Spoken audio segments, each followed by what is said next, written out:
말씀은 생수의 강 선포와 예수님의 신분에 대한 쟁론이라는 주제를 가지고 요한복음 7장 37절에서 52절 말씀을 본문 삼아서 같이 은혜 나누는 시간 갖도록 하겠습니다. 요한복음 7장은 우리가 이 앞번에 이어서 계속 보고 있는 말씀입니다. 그래서 예수님이 초막절에 이제 동생들이 예루살렘으로 초막절을 지키러 가고 예수님은 이제 중간에 이제 몰래 올라가셔서 안식일에 대한 어떤 변론 이렇게 하시고 그 다음에 이제 예수님께서 오늘 본문의 생수의 강 선포 그리고 이런 어떤 예수님의 신분이 그리스도냐 아니냐 이런 어떤 문제를 가지고 본문에 쟁론이 되는 어떤 상황입니다. 본문 한번 요한복음 7장 37절 이하를 읽어보겠습니다. 명절 끝날 곧 큰 날에 예수께서 서서 외쳐 가라사대 누구든지 목마르든 내게 와서 마시라. 나를 믿는 자는 성경의 이름과 같이 그 배에서 생수의 강이 흘러나리라 하시니 이는 그를 믿는 자의 받을 성령을 가리켜 말씀하신 것이라.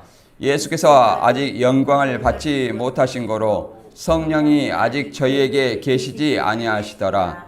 이 말씀을 들은 무리 중에서 혹은 이가 참으로 그 선지자라 하며 혹은 그리스도라 하며 어떤 이들은 그리스도가 어찌 갈릴리에서 나오겠느냐. 성경에 이르기를 그리스도는 다윗의 씨로 또 다윗에 살던 촌 베들레헴에서 나오리라 하지 아니하였느냐 하며 예수를 인하여 무리 중에서 쟁론이 되니 그 중에는 그를 잡고자 하는 자들도 있으나 손을 대는 자가 없었더라.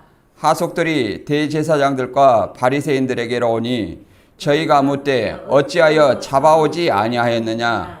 하속들이 대답하되 그 사람의 말하는 것처럼 말한 사람은 이때까지 없었나이다 하니 바리새인들이 대답하되 너희도 미혹되었느냐.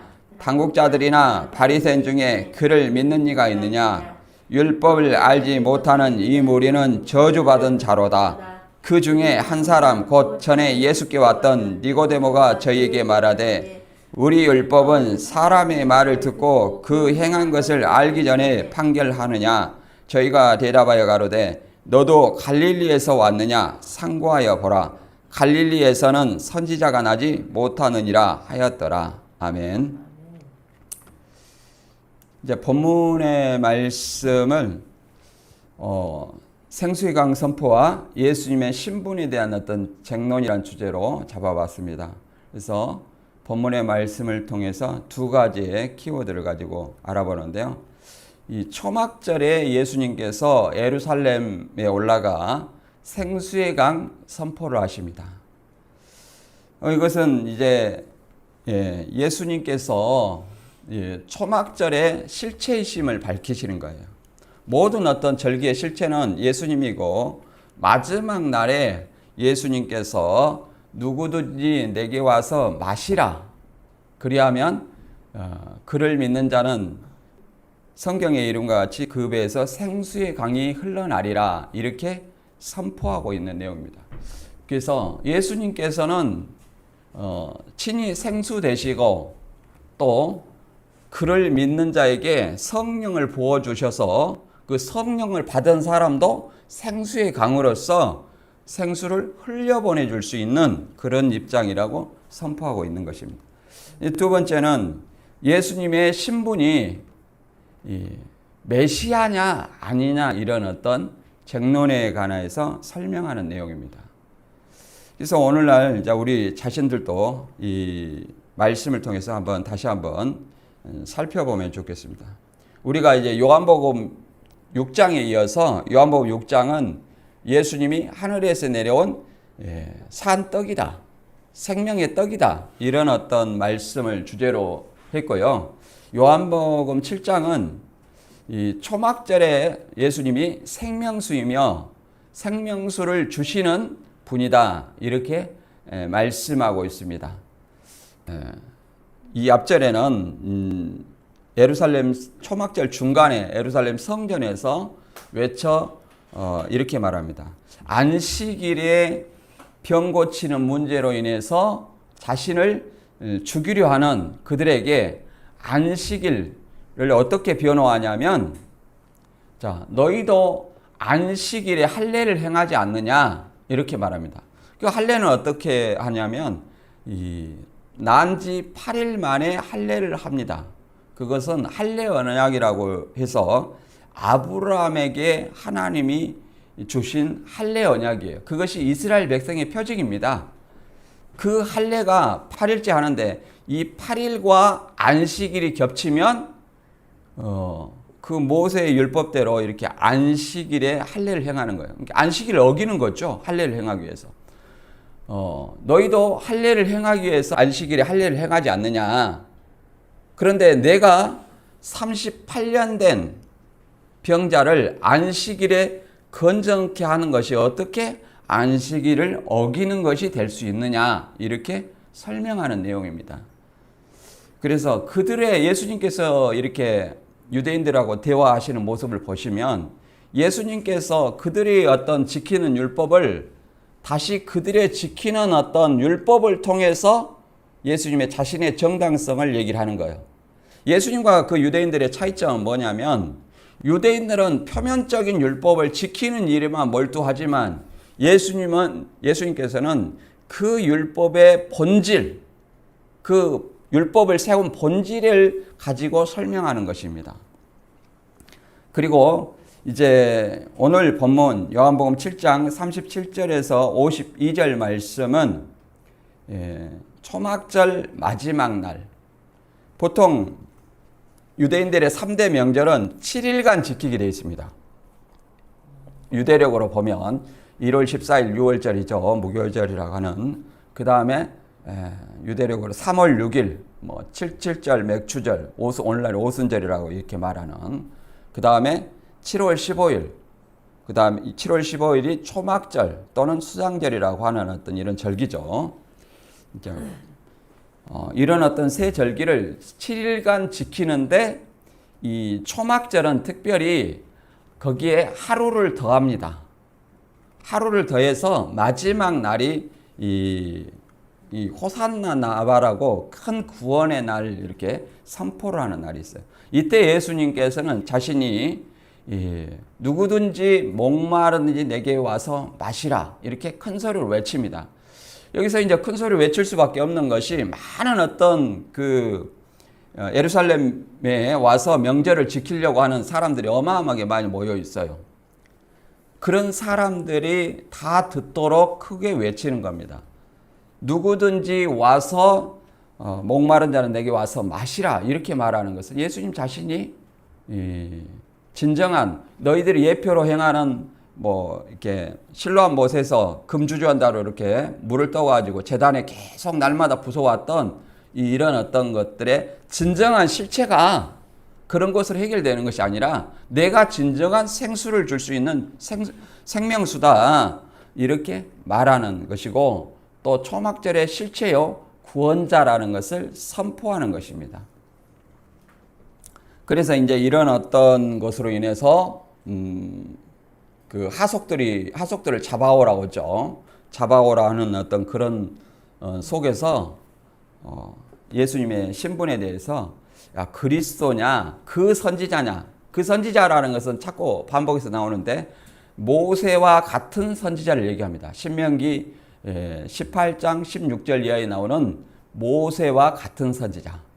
하나님의 말씀을 너와 같은 선지자 하나를 세워서 그 입에 하나님의 말씀을 주고 그는 나를 대신하여서 백성에게 전하면 백성들은 반드시 그 선지자의 말을 들어야 살고 듣지 않으면 벌을 받게 된다는 말씀입니다. 그 선지자를 유대인들은 기다려왔어요. 그래서 그 선지자냐 이렇게 말하고, 또는 그리스도냐 또는 아니다. 그리스도는 다윗이 살던 촌 베들레헴에서 나오리라 하지 않았느냐 이렇게 설왕설래하는 내용이 있습니다. 그 중에 누가 있냐면 이게 전에 요한복음 3장에 거듭남에 대해서 물어보신 유대인의 관원 니고데모가 있었죠. 그래서 니고데모가 우리 율법은 사람의 행한 것을 알기 전에 판단하는 것이 옳은가? 이렇게 물어봅니다. 그리고 그러면서 선지자가 갈릴리에서는 선지자가 날 수 없다. 이렇게 설명하는 내용이 오늘 내용인데요. 이제 우리는 이 말씀을 유대인들처럼 이해하지 못하고 예수님을 배척하는 사람이 되지 않기 위해서는 올바로 믿어야 될 줄로 믿습니다. 따라서 오늘 이제 본문 요한복음 7장 37절부터 읽어보고 시작하겠습니다. 명절 끝날 곧 큰 날에 예수께서 서서 외쳐 가라사대 누구든지 목마르거든 내게 와서 마시라 이렇게 얘기를 했습니다. 여기서 명절은 초막절입니다. 명절 끝날 곧 큰 날에 이렇게 말하고 있습니다. 그래서 유대인의 3대 명절에는 하나님의 이름을 두신 곳 거기서 명절을 지키게 되어 있어요. 그래서 디아스포라 유대인들도 다 그때 예루살렘에 와서 명절을 지키게 되어 있어요.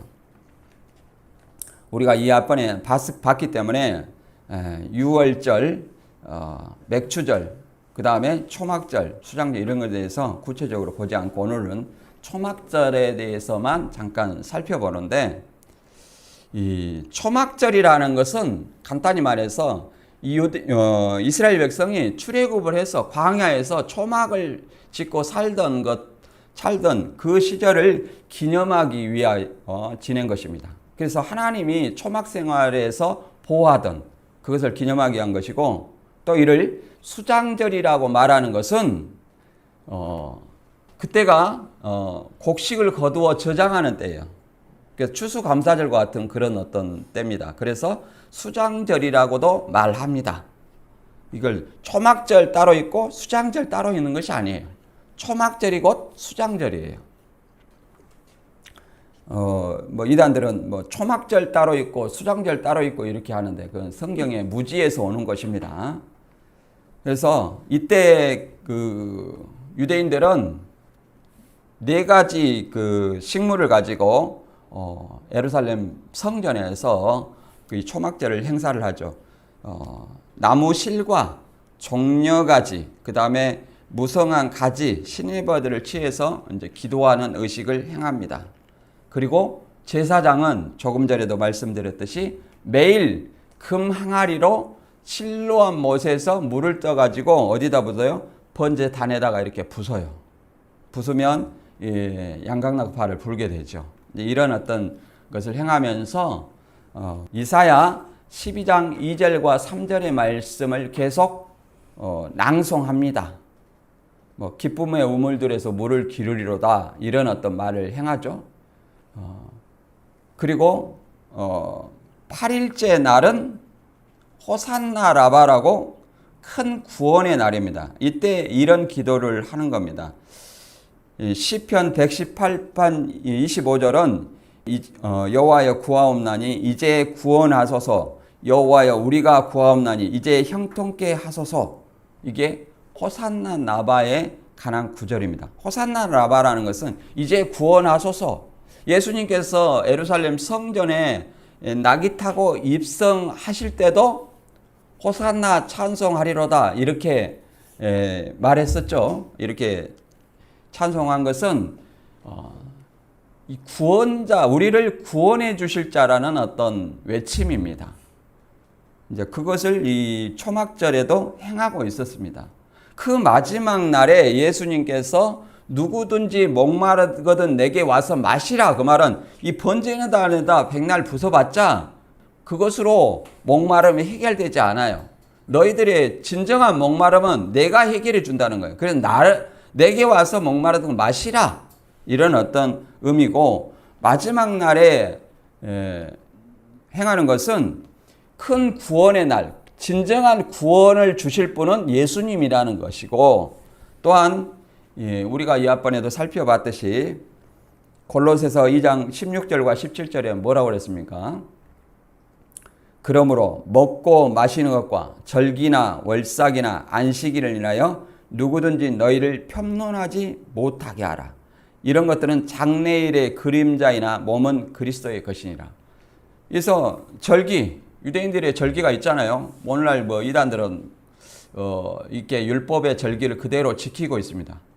이것은 뭐냐면 성경대로 한다고 모방을 하는 것이지 그것이 성경대로가 아니에요. 성경의 뜻을 왜곡하는 것이고 잘 모르는 겁니다.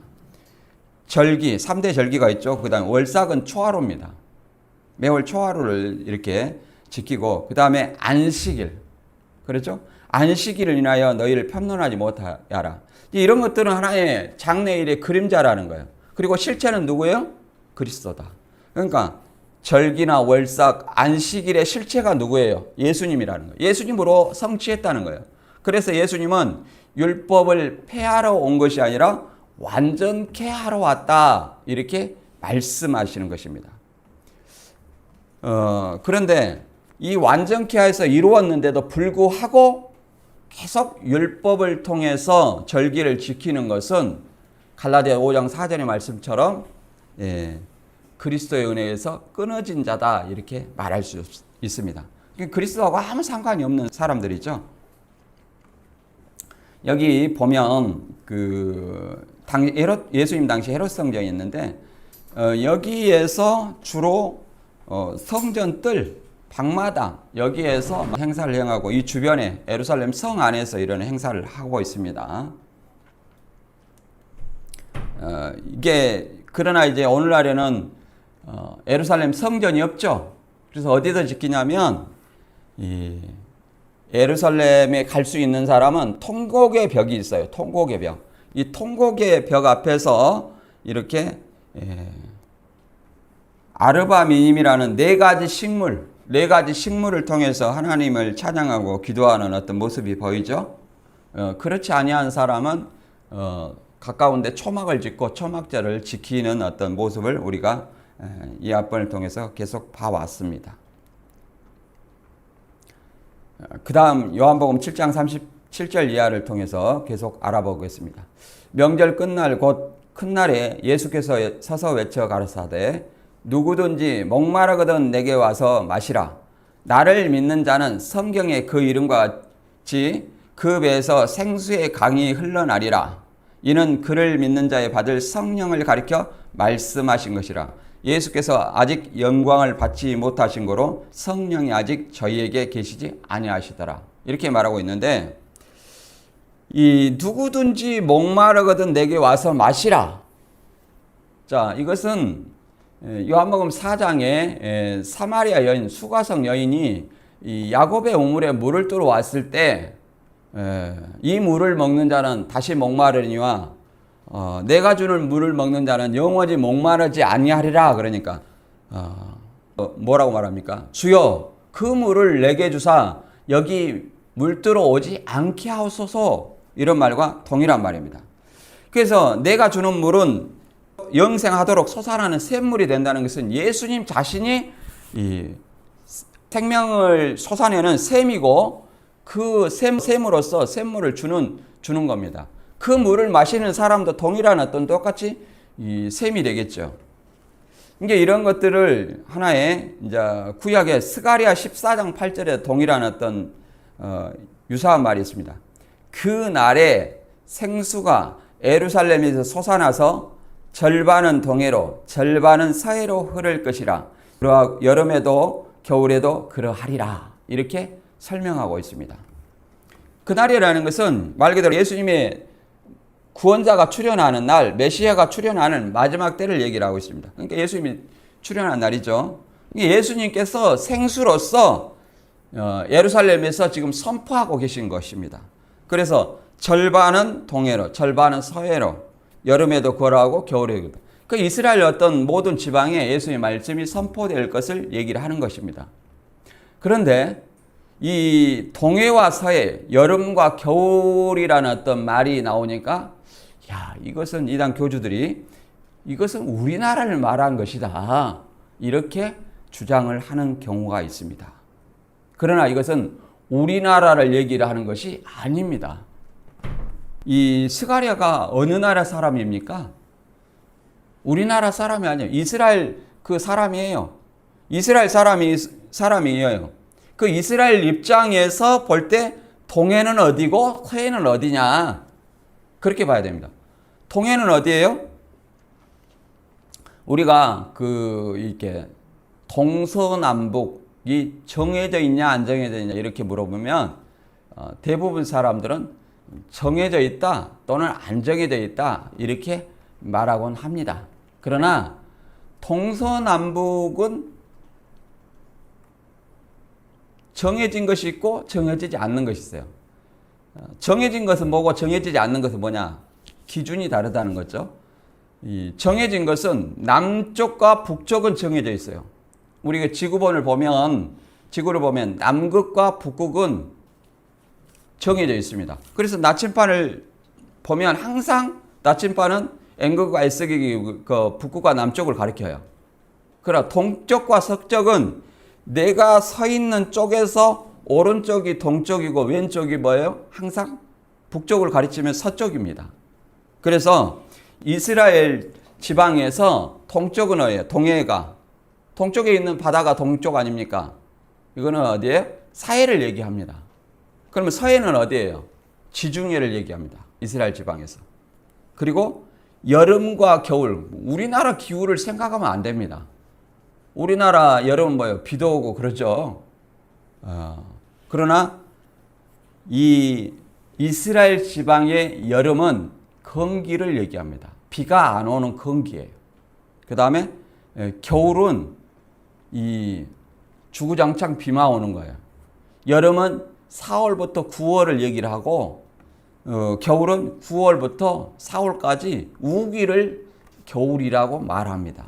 그래서 우리나라 기후와 비교하면 안 되고 우리나라를 뭐 이렇게 증거해 놨다 이렇게 말하는 것은 성경에 굉장히 무지한 것이고 시대 배경을 그 의미를 건너뛰고 아전인수격으로 적용하는 것이라 말할 수 있습니다. 그리고 나를 믿는 자는 성경의 이름같이 그 배에서 생수의 강이 흘러나리라 이렇게 말하는데 여기서 생수의 강이 흘러나리라 근데 이거 생수의 강을 뭐라고 말하냐면 예수님을 믿는 자에 받을 성령을 얘기를 한다는 겁니다. 예수님께서 생수시고 또 예수님의 그 복음의 말씀을 듣고 믿는 자는 뭘 받아요? 성령을 받는데 그 성령을 생수의 강이라 얘기를 하는 거고 그 성령 받은 사람도 다른 사람한테 뭘 줄 수 있어요? 생수를 흘려낼 수 있는 그런 입장이라 말하고 있습니다. 그러면 예수님께서 성령을 언제 주신다고 하냐면 아직 영광을 받지 못하신 거로 성령이 아직 저희에게 계시지 아니하더라 이렇게 말합니다. 그래서 믿는 자에 받을 성령 예수님 당시가 영광을 받아야만 성령을 제자들한테 준다 얘기를 하고 있습니다. 그러면 예수님이 보내실 성령은 뭐냐? 보혜사 성령입니다. 요한복음 16장 7절에 보면 물론 14장, 15장, 16장에 보면 보혜사 성령에 대해서 나오는데 교주들을 보혜사 성령이라 하지 않습니다.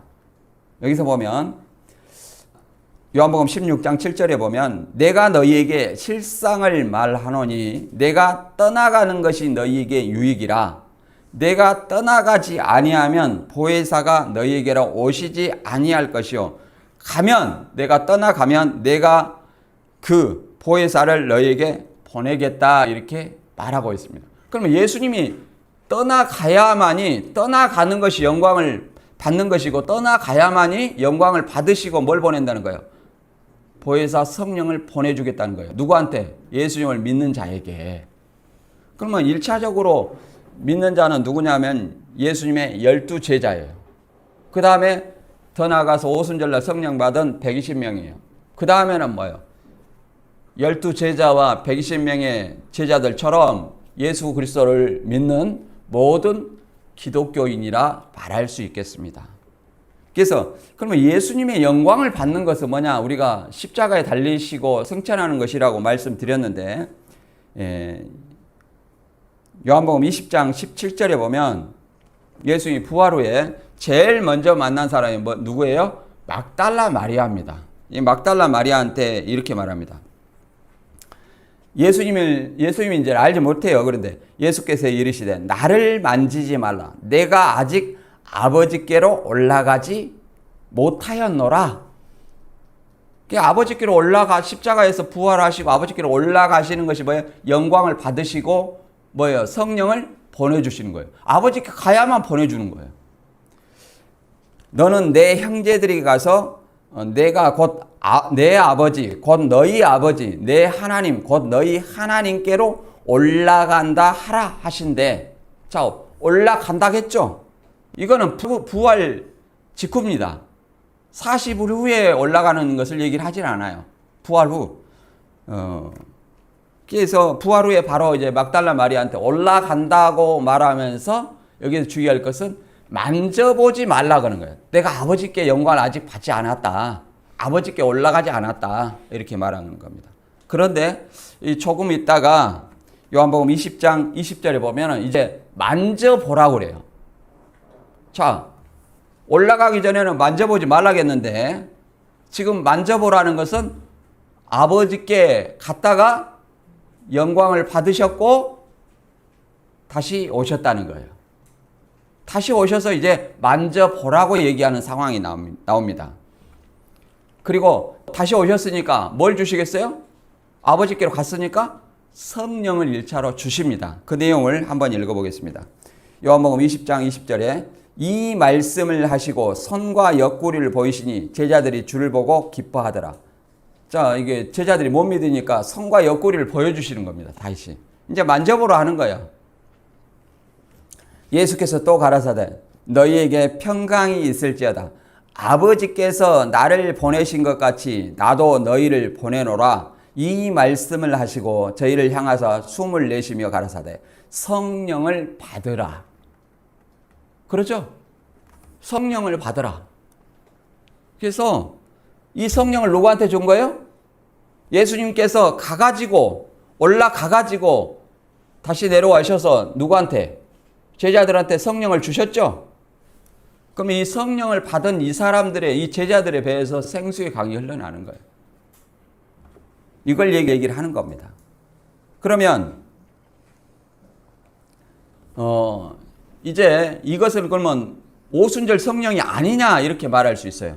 어떤 사람들은 이제 이단 교주들은 자기가 보혜사다 그래가지고 마지막 계시록 풀 때 때가 이르면 밝히 이르라 했는데 그때는 계시록을 풀 때다. 그래서 예수님이 승천하신 지 2000년이나 지나가지고 오늘날 보혜사 성령을 준다 이렇게 얘기를 합니다. 근데 이거는 큰 착각이에요. 왜 그러냐면 올라갔을 때 바로 줘야지 2000년이나 있다가 줍니까? 그리고 여기서 성령을 받은 사람은 누구냐면 유다가 배신하고 11 제자밖에 없어요. 그러니까 온전한 제자들도 아니죠. 12제자가 아니죠. 그래서 이 성령을 뭐라고 말하냐면 예표의 성령이다 이렇게 말합니다. 그리고 40일 동안에 120명을 모아서 이제 그들에게 예수님이 다시 또 아버지한테 가죠. 가가지고 뭐예요? 요한복음 16장 7절에 말씀한 것처럼 내가 가면 보혜사 성령을 너희한테 보내겠다 하는 그 말씀처럼 가가지고 10일 후에 오순절날 성령을 보낸 거예요. 그것이 뭐예요? 보혜사 성령을 오순절날에 준 것입니다. 그것은 또 요엘의 말씀을 성취한 것이라고 베드로는 설명하고 있습니다. 예수님의 약속한 것이 요엘의 말씀은 아닙니다. 베드로가 그렇게 설명하는 것이죠. 그걸 혼동해서는 안 됩니다. 물론 이단들은 오순절 성령은 요엘서의 성취지 보혜사 성령은 아니다 이렇게 얘기를 합니다. 아니라면 예수님이 떠나가면 보내준다고 했는데 예수님이 거짓말했나요? 2000년까지 지금 안 보내주게? 그런 것은 아니라는 사실을 우리는 알아야 됩니다. 다시 한번 이제 보혜사 성령을 어떻게 받는지 베드로가 말하는데 사도행전 2장 38절이 여기는 예수님께서 승천하시고 120명의 제자들에게 성령을 주었어요. 그러니까 많은 사람들이 이제 우리가 어떻게 해야 되냐 이렇게 물어보는 겁니다. 그러니까 하는 말이 가로되 너희가 회개하여 각각 예수 그리스도의 이름으로 세례를 받고 제사함을 얻으라. 그리하면 성령을 선물로 받으리니. 이게 선물로 이렇게 받는다는 거예요. 회개하고 그러잖아요. 우리가 다 죄인이기 때문에 회개를 하는 겁니다. 그리스도 이름으로 세례를 받고, 그러면 예수 믿는 사람은 세례를 받는 거예요. 그러면 뭐예요? 제사함을 얻는 거예요. 누구의 이름으로? 예수님의 이름으로 제사함을 얻는 거예요. 그러면 그렇게 예수님 믿을 때 성령이 선물로 온다는 겁니다. 이 갈라디아에서도 그렇게 말하고 있습니다. 갈라디아 3장 2절에 보면 내가 너희에게 다만 이것을 알려 하노니 너희가 성령을 받은 것은 율법의 행위로냐 듣고 믿음으로냐. 자, 앞으로 받을 것이 아니에요. 과거형이죠. 이 갈라디아 교인들, 교회 공동체, 곧 기독교인들은 너희가 성령을 받은 것은, 예수 믿는 사람은 성령을 이미 받았다고 전제를 하고 있어요. 율법의 행위가 아니라 복음의 말씀을 듣고 믿을 때 받는다는 거예요. 듣고 믿음으로냐, 그 말은 듣고 믿을 때, 사도행전 19절에도 동일하게 말하고 있습니다.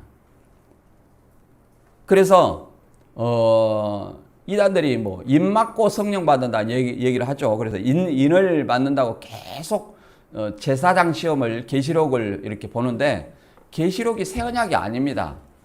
새 언약은 유월절 밤에 제자와 세운 것이 새 언약이고, 계시록은 예언이에요. 예언과 언약은 달라요. 언약은 백성들이 지키는 것이고, 예언은 누가 이루어요?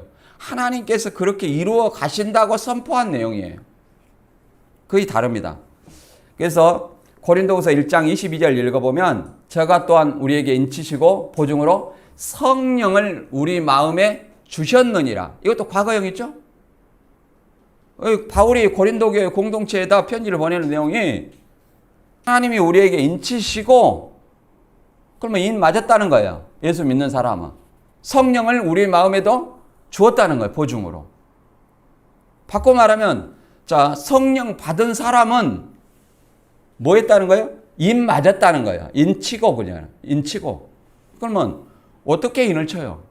복음의 말씀을 듣고 믿는 것이, 복음으로 인치는 거예요. 복음의 말씀을 듣고 믿는 것이 인 맞는 것이고, 그들에게 뭘 주는 거예요? 성령을 주셨다. 이렇게 과거형으로 말하고 있습니다. 이걸 가지고 다시 재림 때 뭐 계시록의 말씀을 막 새겨가지고, 마음에 새겨가지고 그래야만 성령이 온다. 뭐 성령도 순교형이다. 이렇게 말하는데, 그렇게 본다 할 것 같으면 이 이단 교주를 믿는 모든 사람들은 성령이 거하는 성전이라 말할 수도 없고, 성령이 함께하는 성도라고 말할 수도 없어요. 그냥 교인이에요. 그런 말을 인용할 수도 없습니다. 이 성령을 받은 사람은 어떻게 얘기를 하냐면, 갈라디아 5장 18절 읽어보면, 너희가 만일 성령의 인도하시는 바가 면 율법 아래 있지 아니하리라. 그러죠? 율법에서 자유하다는 거예요. 육체의 일은 현저하니 곧 음행과 더러움과 호색과 우상숭배와 술수와 원수 맺는 것과 분쟁과 시기와 분냉과 당짓는 것과 불리함과 이단과 투기와 술취함과 방탕함과 또 그와 같은 것들이라. 전에 너희에게 경고한 것 같이 경계하노니 이런 일을 하는 자들은 하나님 나라를 유업으로 받지 못할 것이요. 이게 성령의 9가지 열매로 나옵니다. 갈라디아 5장 22절에 보면, 오직 성령의 열매는 사랑과 희락과 화평과 오래 참음과 자비와 양성과 충성과 온유와 절제니 이 같은 것을 금지할 법이 없느니라. 자, 육체의 일과 성령의 열매를 맺는 사람과 분명하게 구분되죠. 성령을 받은 사람은 성령의 열매로서 나타나는 겁니다. 열매로서. 이 9가지 열매로 나타나는 거예요. 그렇지 아니한 사람은 이 육체의 일을 하는 거예요. 이 육체의 일을 한 사람은 자신이 성령을 받지 않았다는 것을 증거하는 거예요. 스스로가 증거하는 거예요. 누가 받았다 안 받았다 이렇게 얘기를 하는 거 아닙니다. 성경이 그렇게 말하고 있는 것입니다. 요한복음 7장 40절 이하를 읽어보겠습니다. 이 말씀을 들은 무리 중에 혹은 이가 참으로 그 선지자라 하며 혹은 그리스도라 하며 어떤 이들은 그리스도가 어찌 갈릴리에서 나오겠느냐? 성경에 이르기를 그리스도는 다윗의 씨로 또 다윗의 살던 촌 베들레헴에서 나오리라 하지 아니하였느냐 하며 예수를 인하여 무리 중에서 장론이 되니 이렇게 말하고 있습니다. 그래서 아무라도 이 말씀을 쉽게 믿지 못한다는 것은 하나님께서 이끌지 아니하면 아무라도 올 수 없고 하나님께서 그 마음문을 열어 주어야만이 예수님의 말씀을 받아들일 수 있다는 거예요. 그러잖아요. 말씀을 들은 무리 중이죠. 이가 참으로 그 선지자다. 그 선지자는 누구예요? 모세와 같은 선지자를 얘기를 하고 있습니다. 모세와 같은 선지자는 메시아 예수님을 얘기를 해요. 다른 존재를 얘기를 하는 것이 아닙니다. 혹은 그리스도라 하며, 그리스도라는 건 메시아죠. 어떤 이들은 그리스도가 어찌 갈릴리에서 나오겠느냐. 아주 갈릴리 나사렛이 아주 좀 구원자가 나올 수 없는 이방인의 땅이고 아주 못 사는 사람들, 유대인들이 볼 때 그런 부정한 사람들만 사는 것처럼 보였나 보죠. 성경에 이르기를 그리스도는 다윗의 씨로 다윗의 살던 촌 베들레헴에서 나오리라 하지 아니하였느냐 하며 예수를 인하여 무리의 쟁론이 되니 이렇게 말하고 있습니다. 그들이 또 아는 것은 있죠. 그리스도는 다윗의 씨로, 여기 씨는 말씀이 아닙니다. 후손을 얘기해요. 자손을 얘기합니다. 다윗의 살던 촌 베들레헴에서 나온다. 예수님은 어디서 출생했어요? 베들레헴에서 태어났어요. 그 사람들이 예수님이 갈릴리에서 가서 사시니까 갈릴리 사람으로, 나사렛 사람으로만 알고 있을 뿐이에요.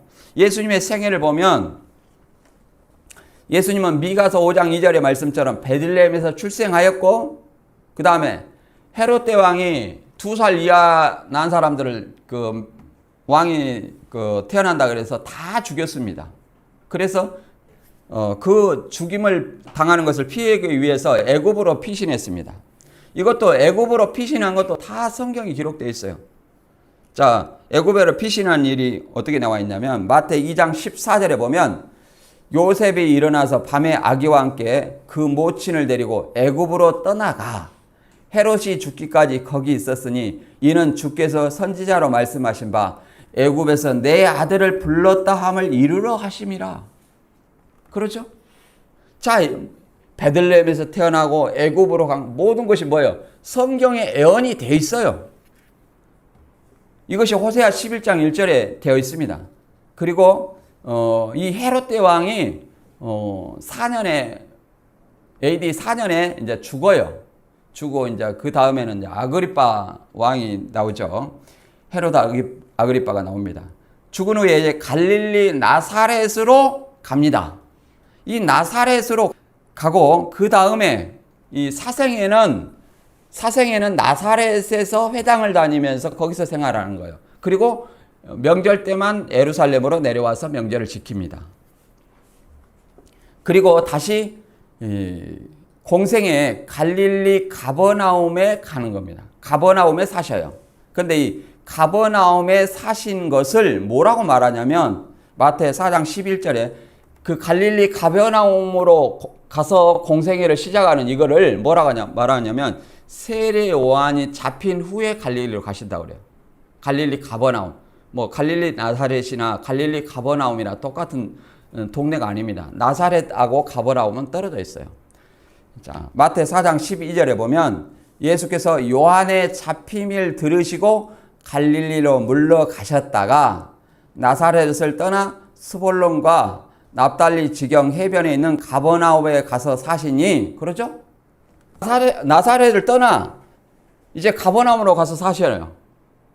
요한이 잡히고 난 후에. 그러니까 요한이 잡히고 나온 후에 예수님은 이제 공생애를 시작하거든요.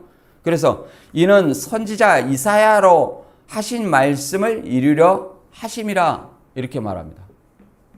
이사야 말씀은 뭐 어떻게 되어 있냐? 이사야 9장 1절에 보면 전에 고통하던 자에게 흑암이 없으리로다. 옛적에는 여호와께서 스볼론 땅과 납달리 땅으로 멸시를 당케 하셨더니 후에는 해변길과 요단 저편 이방의 갈릴리를 영화롭게 하셨느니라. 이방의 갈릴리를 영화롭게 하셨다. 그 말씀을 이루기 위해서 예수님께는 어디로 가셨다? 갈릴리 가버나움으로 가셨다. 이렇게 말하는 겁니다. 그래서 이제 이단들은 예수님께서도 이렇게 성경대로 이렇게 행하시려고 하시잖아요. 성경을 이루시기 위해서. 이 교주들은 또 자기가 하는 일이 성경을 이루는 것이라고 이렇게 하기 위해서 뭐냐면 성경을 모방을 합니다. 교주가 청도에서 탄생한 것은 뭐 이렇게 성경에 뭐 천사가 계시했다. 그리고 전도한 간 것도 십자가의 불이 이렇게 인도했다. 그리고 과천 장막성전에 간 것도 다 하나님의 뜻이 있었다. 이렇게 얘기하는 것은 하나의 모방이지 성경에 예언되어 있는 것은 아니에요.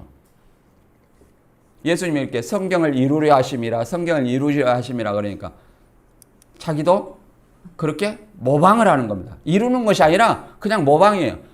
심지어 모방이 그렇게 안 될 때는 하는 말이 뭐냐면은 예언은 실상을 보고 푼다.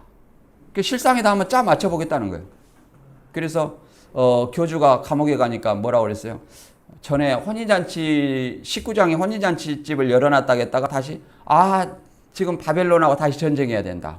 이렇게 말하기도 하고 지금 우리에게 환란이 다가왔다.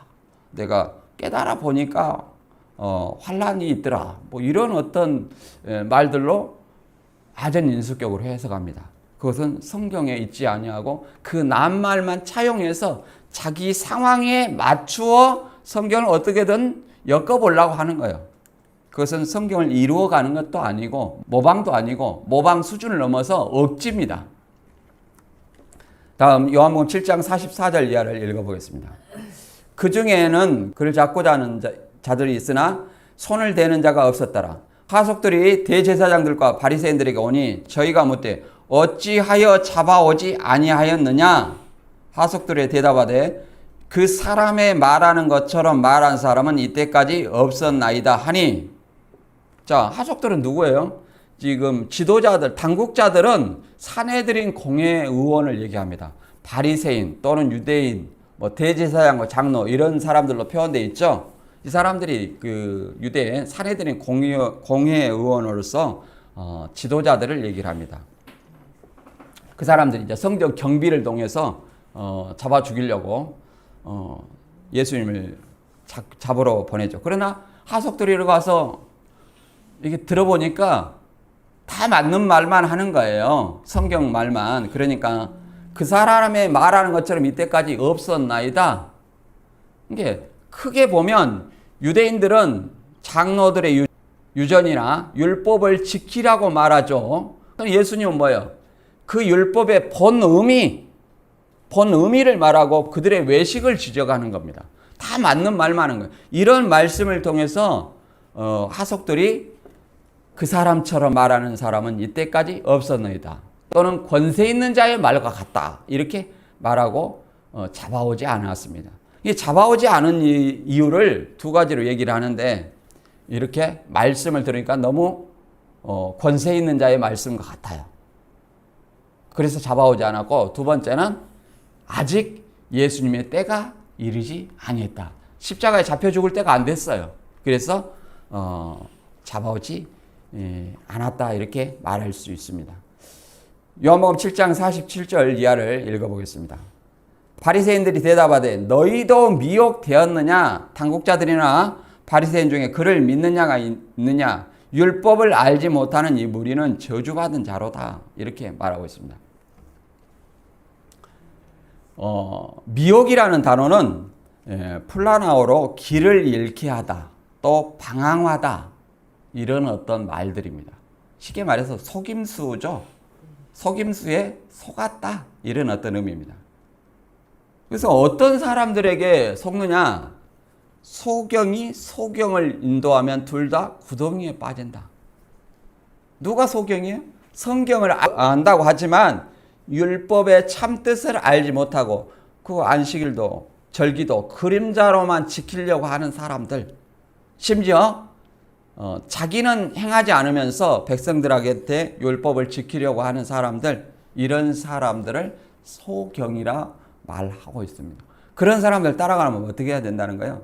둘 다 구덩이에 빠진다 이렇게 말하고 있습니다. 미혹 받는 거죠. 예. 그래서 이제 오늘날 우리도 마찬가지입니다.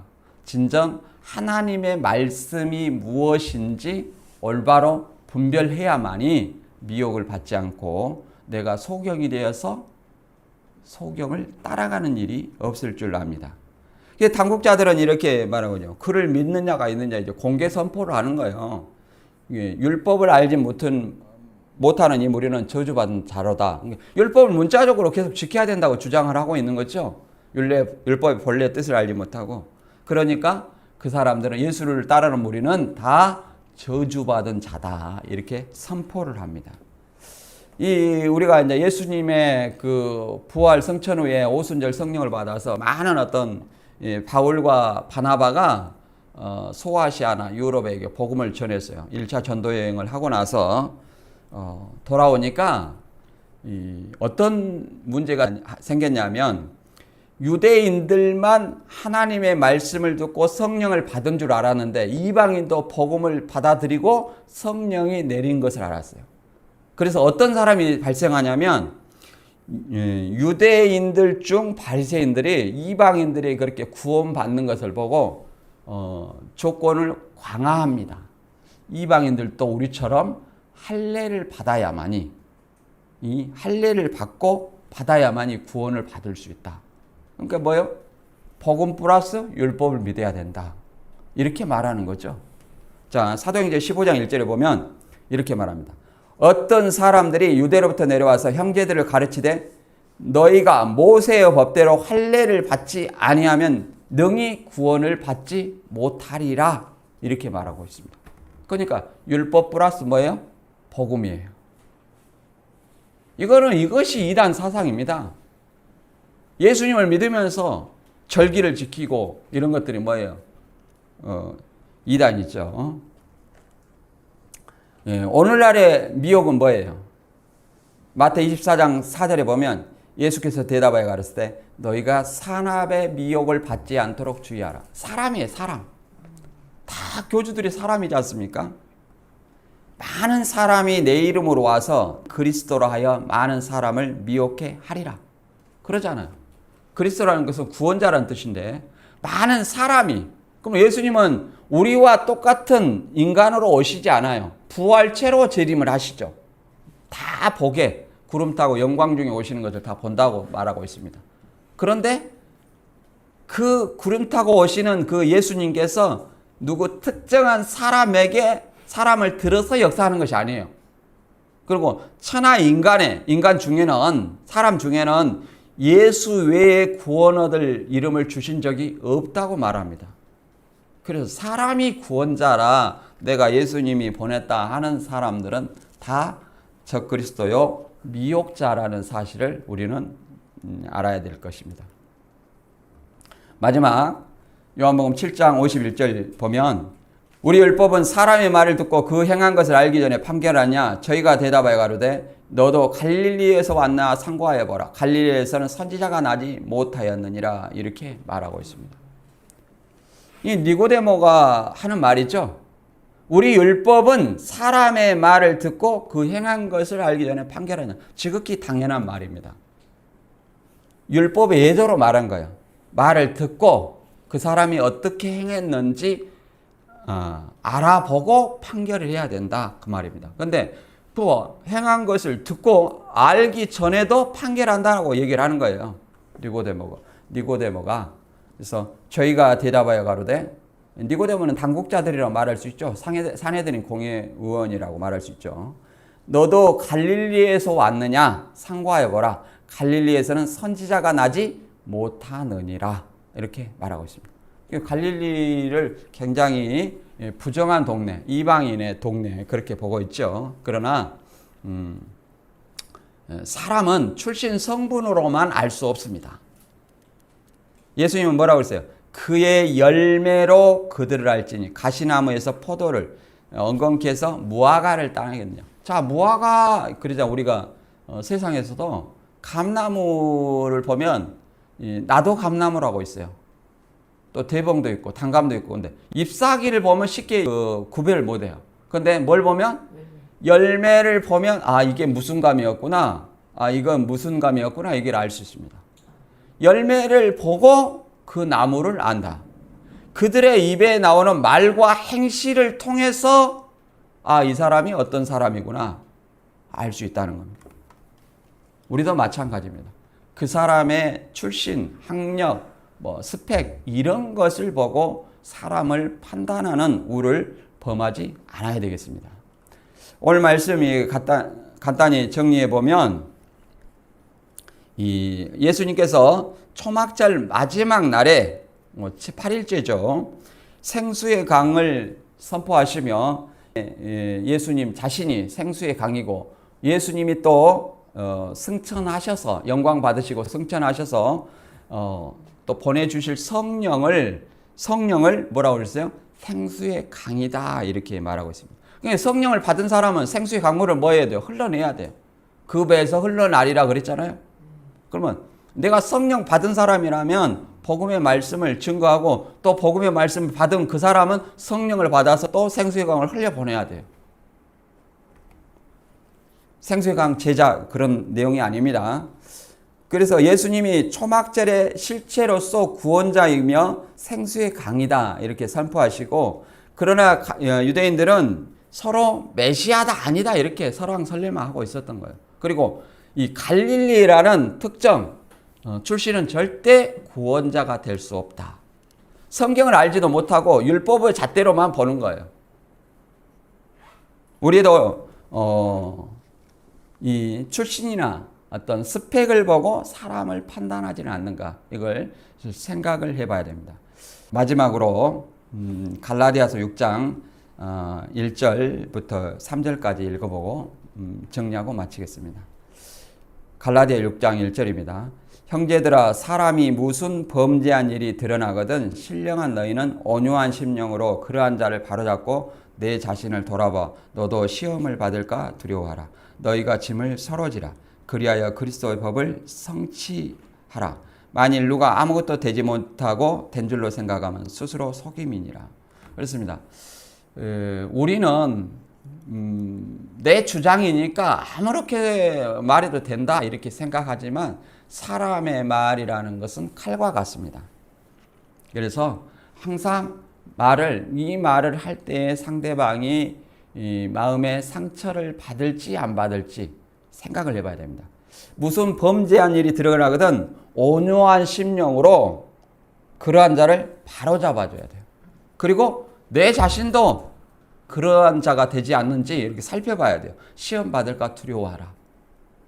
자신부터 돌아보고 그렇게 해야 되죠. 사실은. 그리고 짐을 서로 지라.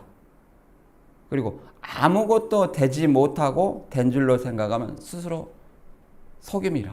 그래서 말씀을 우리가 많이 알면 알수록 뭐 해야 돼요? 겸손해져야 돼요. 교만하지 않고 겸손해져야 돼요. 그래서 조금 아는 것을 가지고 다른 사람을 멸시하고 그런 어떤 사람이 되지 않았으면 좋겠습니다. 오늘 생수의 강 선포와 예수님의 신분에 대한 어떤 쟁론 우리가 말씀 상고했습니다만은 저와 여러분이 이 말씀을 통해서 더 확신에 차 하나님 앞으로 나아가는 자 되기를 바랍니다. 오늘 말씀 여기서 마치겠습니다.